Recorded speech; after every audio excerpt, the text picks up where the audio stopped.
dito. Ay, hi, Sir Carlo. I'm Mara, by the way.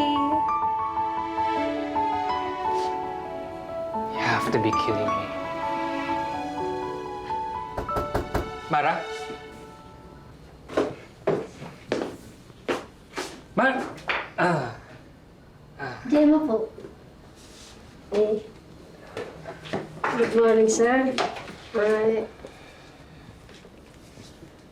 Kumusta po kayo? Okay naman. Sir, marami po salamat kasi napagpasensyahan niyo po yung apo ko, si Mara. Matabil po talaga ang tila nun eh. Ay, kung na po kang mag-alala, ako na po ulit. Hindi ko na po papupuntahin dito yung batang yun kasi pasasakitin na naman ang ulo niyo.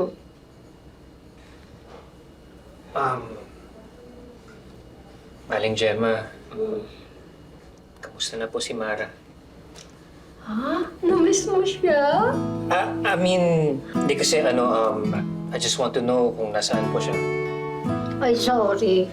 Hindi na daw po siya magpapakita kasi hanggat hindi kayo sigurado sa nararamdaman niyo sa kanya. Kung totoo daw po ba, kung sino ang iniisip mo sa kanilang dalawa, si Ma'am Laura daw po ba o siya? Nasaan po si Mara? Pupuntahan ko po siya. Ay, nako talaga. Kayong mga kabataan talaga. Ando sa labas.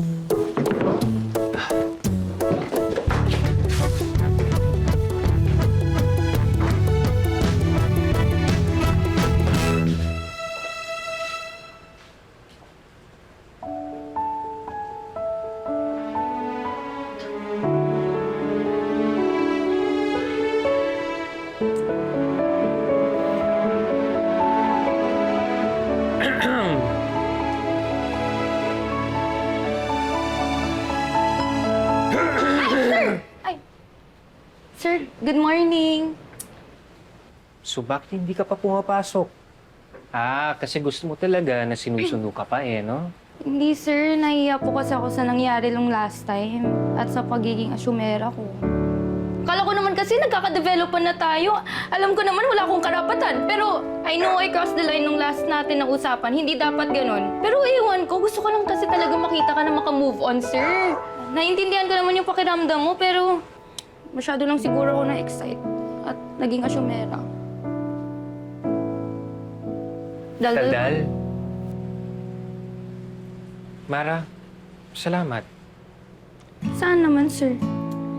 Kasi nung umalis ka, na-realize ko na tama ka.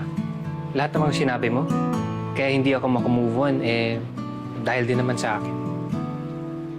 Kaya starting today,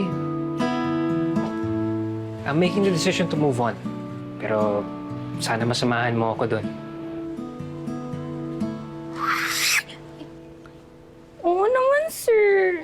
I mean, pero sir, nahinay lang Ayoko po kasi maging rebound. Oo na, sir. Tara na nga, let's go. Ay, sige, sir. So, kain tayo? Ah, Nilaga? nilagang palaka? Yeah.